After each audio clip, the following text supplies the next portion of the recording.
ಏನ್ ಸರ್, ಕಲ್ಬುರ್ಗಿ ನನ್ ಜೀವ, ಕರ್ನಾಟಕ ನನ್ ಉಸಿರು ಅನ್ನೋರು ಯಾಕೋ ಇವತ್ತು ಕಾಶಿ ಕಡೆ ಮುಖ ಮಾಡಿದ್ದೀರಿ? ಹೌದು, ರಾಜ ವಿಕ್ರಮಾದಿತ್ಯನಿಂದ ಹಿಡಿದು ರಾಜ ಗೋವಿಂದನವರೆಗೂ ಅದೆಷ್ಟೋ ಕನ್ನಡದ ದೊರೆಗಳು ಈ ಊರನ್ನ ಕಾಪಾಡಿದ್ದಾರೆ, ಆಳಿದ್ದಾರೆ. ಅದೆಷ್ಟೋ ಕನ್ನಡದ ದೊರೆಗಳು ತಮ್ಮ ಕೊನೆಯ ದಿನಗಳನ್ನ ಇಲ್ಲಿ ಕಳೆದಿದ್ದಾರೆ. ಅಂತಹದ್ದೇ ಕುರುಹುಗಳನ್ನ ಹುಡುಕೊಂಡು ನಾನಿವತ್ತು ಕಾಶಿಗೆ ಬಂದೆ. ಈ ಕಾಶಿಯಲ್ಲಿ ಸುಮಾರು ಘಾಟ್ಗಳು ಬರ್ತವೆ. ಒಂದು 80-90 ಘಾಟ್ಗಳಲ್ಲಿ ನಮ್ಮದು ಒಂದು ಕರ್ನಾಟಕ ಘಾಟ್ ಇದೆ, ಅದನ್ನು ತೋರಿಸ್ತೀನಿ. ರಾಜ ಸತ್ಯ ಹರಿಶ್ಚಂದ್ರ ಕಥೆ ಯಾರಿಗೂ ಗೊತ್ತಿಲ್ಲ ಹೇಳಿ. ಮಹಾರಾಜ ಸತ್ಯ ಹರಿಶ್ಚಂದ್ರ ಹರಿದಾಸನಾಗಿ ಇಲ್ಲಿ ಚಿತೆ ಕಾಯ್ತಾ ಇದ್ದ. ಅದೇ ಹರಿಶ್ಚಂದ್ರ ಘಾಟ್. ಇದರ ಬಲಭಾಗದಲ್ಲಿ ವಿಜಯನಗರ ಘಾಟ್ ಅಂತ ಇದೆ, ಇನ್ನು ಎಡಭಾಗದಲ್ಲಿ ಕರ್ನಾಟಕ ಘಾಟ್ ಅಂತ ಇದೆ.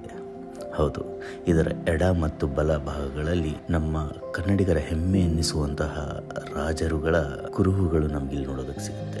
ಕರ್ನಾಟಕ ಘಾಟ್ ಬಂದ್ಬಿಟ್ಟು ಇಲ್ಲಿಯ ಪ್ರಸಿದ್ಧ ಘಾಟ್ಗಳಲ್ಲಿ ಒಂದು. ನಮ್ಮ ಮೈಸೂರು ದೊರೆಗಳು ಕಟ್ಟಿಸಿರ್ತಕ್ಕಂಥದ್ದು. ಹಾಗೆ ವಿಜಯನಗರ ಘಾಟನ್ನು 3 ರಾಯರ ಗಂಡ, ಕನ್ನಡ ರಾಜ್ಯ ರಮಾರಮಣ, ಆಂಧ್ರ ಭೋಜ, ರತ್ನ ಸಿಂಹಾಸನಾಧೀಶ್ವರ ಶ್ರೀ ಶ್ರೀ ಶ್ರೀ ಶ್ರೀಕೃಷ್ಣ ದೇವರಾಯರು ಕಟ್ಟಿಸಿರ್ತಕ್ಕಂಥದ್ದು. ಮೈ ಜುಮ್ಮನ್ನುತ್ತಲ್ಲ. ಈ ಬಾರಿ ಕಾಶಿಗೆ ಭೇಟಿ ಕೊಟ್ಟರೆ ಈ ಘಾಟ್ಗಳನ್ನು ನೋಡಿ ಇನ್ನಷ್ಟು ಜನರಿಗೆ ಪರಿಚಯಿಸೋದನ್ನು ಮರಿಬೇಡಿ.